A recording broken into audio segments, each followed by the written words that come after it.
Sir అమెరికాలో ట్రంప్‌కు వ్యతిరేకంగా నిరసనలు, అల్లర్లు భారీ స్థాయిలో జరుగుతున్నాయి సార్. అంటే ఒక ఎమర్జెన్సీ స్థాయి పరిస్థితులైతే అక్కడ నెలకొనడం కూడా చూస్తున్నాం.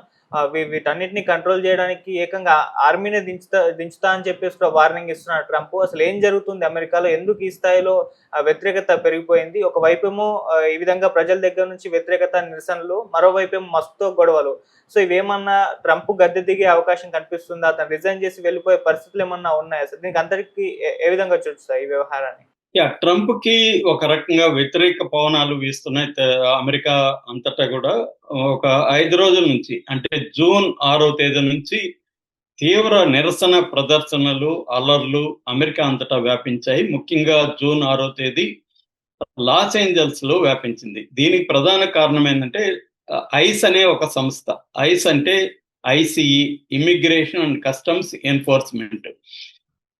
అంటే ఇమ్మిగ్రేషన్ అంటే అక్రమ వలసదారుల్ని, తర్వాత చదువు కోసం వచ్చి అక్కడ పనిచేసే వాళ్ళని, ఇలాగా రకరకాల కేటగిరీ ఉన్న వాళ్ళని రోజుకి 2000 నుంచి 3000 మందిని అరెస్టులు చేసేస్తున్నారనమాట.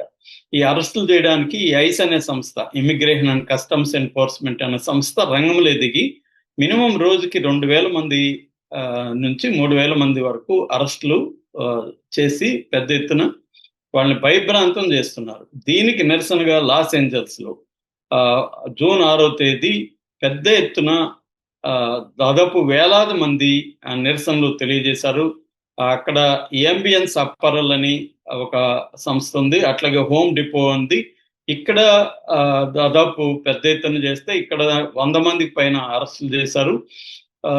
ఇది వీళ్ళనంతా కూడా పిక్చర్స్ ఎంప్లాయీస్ డాక్యుమెంట్స్ ఉన్నాయి వీళ్ళ దగ్గర, అంటే తప్పుడు డాక్యుమెంట్స్ ఉన్నాయి అని చెప్పి వీళ్ళని అరెస్ట్ చేస్తే దీనికి నిరసనగా అక్కడ పెద్ద ఎత్తున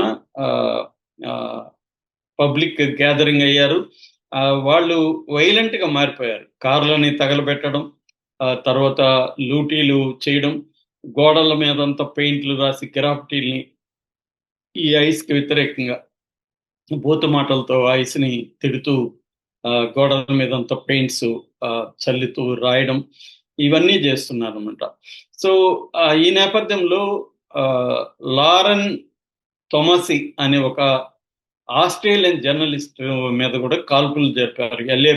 ఎల్ఏపిడి అంటే లాస్ ఏంజల్స్ పోలీస్ డిపార్ట్మెంట్ అతి దగ్గర నుంచి. అయితే అది నిజమైన బుల్లెట్ కాదు, రబ్బర్ బుల్లెట్. నాన్ లేతల్ ప్రొజెక్టైల్ అంటారు వాటిని. ఈ నాన్ లేతల్ ప్రొజెక్టైల్ అంటే సింపుల్ గా మనం రబ్బర్ బుల్లెట్లు అనుకోవచ్చు. ఈ రబ్బర్ బుల్లెట్ కూడా డేంజరే అనమాట. అంటే ప్రాణం పోకపోవచ్చు కానీ సీరియస్ గాయాలైతే అలాగా ఆమె కాలుకి తగిలింది. అది ప్రపంచవ్యాప్తంగా ఇప్పుడు ఆ వీడియో వైరల్ అయిపోయింది. ఆమె ఒక్కసారిగా ప్రపంచవ్యాప్తంగా పాపులర్ కూడా అయింది, ఈ థామస్ ఏ అనే ఆవిడ. సో దీంతో ఆస్ట్రేలియా గవర్నమెంట్ కూడా దీన్ని ఖండించింది. ఆస్ట్రేలియన్ ప్రధానమంత్రి కూడా దీన్ని ఆంటోనీ అల్బనీస్ ఆయన పేరు, ఆయన కూడా వ్యతిరేకిస్తూ స్టేట్మెంట్ ఇచ్చాడు. మేము G7 కంట్రీల సమ్మిట్ లో కూడా దీన్ని లేవనెత్తామని ఆయన చెప్పాడు. సో దీని పట్ల ప్రపంచవ్యాప్తంగా కూడా వ్యతిరేకత వచ్చింది. అంటే జర్నలిస్టుల మీద కూడా బుల్లెట్లు ఉపయోగిస్తున్నారు. అట్లాగే ఈ అల్లర్లు అనేవి ఒక్క లాస్ ఏంజల్స్ లో మొదలైనప్పటికీ ఇది అక్కడితో ఆగలేదు. న్యూయార్క్ లోకి వ్యాపించింది. న్యూయార్క్ లో కూడా పెద్ద ఎత్తున వేలాది మంది పాల్గొన్నారు. అట్లాగే కాలిఫోర్నియాలో మిగతా శాంటా ఇదని, తర్వాత టెక్సాస్ లో ఆస్టిన్, డల్లాసు ఈ నగరాలు, అవి కాకుండా Chicago, Atlanta, Tampa, Boston, Houston, San Diego, ఈ సిటీస్ అన్నిట్లో కూడా మొత్తం అల్లర్లు అనేవి చెలరేగుతున్నాయి. ఎందుకంటే ఈ ఇమ్మిగ్రేషన్ మామూలుగా మనకి లాస్ ఏంజల్స్ ని శాంక్చురీ సిటీ అని పిలుస్తారు. అంటే అక్కడ ఎక్కువ లాటిన్ అమెరికన్స్ వాళ్ళు ఇమిగ్రెంట్స్ గా ఉంటారు. సో వీళ్ళని బలవంతంగా చేయడంతో ఇప్పుడు అమెరికన్ పౌరులు కూడా సీరియస్ గా దీన్ని వ్యతిరేకిస్తున్నారు.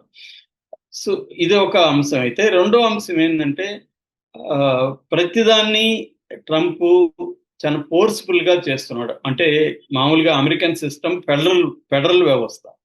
ఫెడరల్ వ్యవస్థ అంటే స్టేట్లకి చాలా అధికారాలు ఉంటాయి. కానీ ఇక్కడ ఏం చేశాడు, ఈ లాస్ ఏంజల్స్ లో ఎప్పుడైతే ఈ అల్లర్లు వచ్చాయో ట్రంప్ దాదాపు 700 మంది అమెరికన్ మెరైన్స్ అంటే నావికా దళాన్ని సైనికుల్ని దించాడు. అట్లాగే 4,000 మంది నేషనల్ గార్డ్స్ ట్రూప్స్ అంటారు వాళ్ళని, నేషనల్ గార్డ్స్ ని దించాడు. సో ఈ దించడం అనేది అక్కడ ఎల్ఏపిడికి కూడా ఇష్టం లేదు, అంటే లాస్ ఏంజల్స్ పోలీస్ డిపార్ట్మెంట్ కి కూడా ఇష్టం లేదు. ఎందుకంటే ఈ ఎల్ఏపిడిని కూడా వాళ్ళు పట్టించుకోకుండా మొత్తం అక్కడ లా అండ్ ఆర్డర్ సిచ్యువేషన్ ని వాళ్ళ కంట్రోల్లోకి తీసుకున్నారు. దీనికి వ్యతిరేకంగా అక్కడ ఉన్న కాలిఫోర్నియా గవర్నర్ గెవిన్ న్యూసన్ కానీ, లేకపోతే అటార్నీ జనరల్ రాబ్ బొంటా కానీ, వీళ్ళిద్దరూ కూడా అనేక లా సూట్స్ ని ఫైల్ చేశారు ట్రంప్ మీద. అంటే రాష్ట్ర ప్రభుత్వాలే ట్రంప్ని వ్యతిరేకించే పరిస్థితి అక్కడ ఏర్పడింది. మరోవైపు ఇప్పుడు ట్రంప్ది జూన్ 14th ఆయన 79th బర్త్డే వస్తుంది. 79 years ఆయనకి నిండుతాయి. సో ఆ రోజు మొత్తం అమెరికా వ్యాప్తంగా కొన్ని లక్షల మందితో ప్రదర్శనలు నిర్వహించాలని ఇండివిజువల్ అనే ఒక సంస్థ పిలిపించింది. దీనికి ప్రధాన కారణం ఒకటి ఇమ్మిగ్రేషన్ అయితే, రెండవది ట్రంప్ ఏం చేస్తున్నాడంటే అదే రోజే ఫ్లాగ్ డే అనేది కూడా వస్తుంది అనమాట. జూన్ 14th ఫ్లాగ్ డే అంటే అమెరికా సైన్యం ఏర్పడి 250 సంవత్సరాలు అయింది. ఆర్మీ 25th యానివర్సరీ వస్తుంది. సో దీన్ని ఉపయోగించుకొని ట్రంప్ ఏం చేస్తున్నాడంటే దేశవ్యాప్తంగా ఆర్మీ పెరేడ్స్ నిర్వహిస్తున్నాడు. దీనికి $30 million ఖర్చు పెడుతున్నాడు. అంటే మా ట్యాక్స్ డబ్బులు నువ్వెవడరా ఇలా ఖర్చు పెట్టి వేస్ట్ చేయడానికి, నీ బర్త్డేకి సెలబ్రేషన్స్ ఇలాగా చేస్తావా, మిలిటరీని వీధుల్లోకి దింపించి ట్యాంకులను వీధుల్లోకి తీసుకొచ్చి మమ్మల్ని అంతా భయభ్రాంతం చేయడానికి నువ్వెవడవి అన్న స్థాయిలో మొత్తం వ్యతిరేకత ట్రంప్కి వ్యతిరేకంగా వస్తుంది. సో ఇది ప్రధానంగా ట్రంప్కి దీన్ని వ్యతిరేకత. దీన్ని నో కింగ్స్ ప్రొటెస్ట్ అని పిలుస్తున్నారు. నో కింగ్స్ ప్రొటెస్ట్ అంటే అర్థం కింగ్ అనేవాడు ఉండవద్దు, నువ్వు కింగ్ లాగా బిహేవ్ చేస్తున్నావు అని చెప్పి వాళ్ళు దాని పేరు నో కింగ్స్ ప్రొటెస్ట్ అని దేశవ్యాప్తంగా ఇవ్వడానికి జూన్ 14th ఫిక్స్ చేశారన్నమాట. సో ఇది ఒకవైపు ఉంటే ట్రంప్కి అతి క్లోజ్ ఫ్రెండ్గా ఉండి ట్రంప్ గెలవడానికి ఎంతో కృషి చేసి ట్రంప్ క్యాంపెయిన్కి దాదాపు 200 బిలియన్ల పైన డబ్బులు ఇచ్చిన ఎలన్ మస్క్కి ట్రంప్కి పెద్ద గొడవలు మొదలైనవి. ఇద్దరు దారుణంగా తిట్టుకోవడం మొదలు పెట్టుకున్నారు. మొన్నటి వరకు ఇద్దరు కవల పిల్లల్లాగా అన్యోన్యంగా ఉన్నాళ్ళు ఇవాళ శత్రువులు అయిపోయారు. సో అది కూడా చాలా పెద్ద సంక్షోభానికి దారితీసే పరిస్థితి. ముఖ్యంగా రిపబ్లికన్ బిల్ ఒకటి ప్రవేశపెడితే ట్రంప్ దాన్ని వ్యతిరేకించి ఎలన్ మస్క్ బయటకు వచ్చాడు. ఎందుకంటే దుర్వినియోగం కాకూడదని, ప్రభుత్వ సొమ్ము దుర్వినియోగం అవ్వకూడదు, తగ్గించాలని డోజన్ ఒక సంస్థ ఏర్పాటు చేసి ఎలన్ మస్క్ ని దానికి ఇన్ఛార్జికి పెడితే, ఇప్పుడు ట్రంపే దేశంలో ఉండే డబ్బుని దుర్వినియోగం చేయడానికి కొత్త బిల్లు తీసుకొచ్చాడు. ఇది బ్యూటిఫుల్ బిల్ అని ఆయన పేరు పెడితే ఇది వరస్ట్ బిల్ అని ఇతను అంటున్నాడు.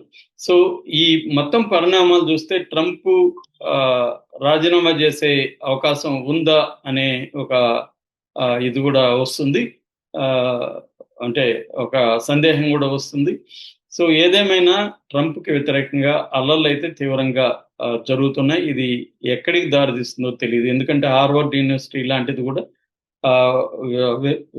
విదేశీ విద్యార్థుల్ని చేర్చుకోకూడదని చెప్పి ఒక బిల్లు తీసుకొస్తే దానికి వ్యతిరేకంగా కోర్టుకు వెళ్ళింది. కోర్టు కూడా హార్వర్డ్ యూనివర్సిటీకి అనుకూలమైన తీర్పు ఇచ్చింది. అంటే ఇటు కోర్టులు, ఇటు స్టేట్ గవర్నమెంట్స్, ఇటు ప్రజలు, ఇటు వాళ్ళ ఫ్రెండ్స్, ఆయనతో ఉన్న వాళ్ళు ఎలన్ మస్క్ లాంటి వాళ్ళు కూడా అనేక మంది బయటకు వచ్చేయడం, మొత్తంగా చూస్తే ట్రంప్కి స్వదేశంలో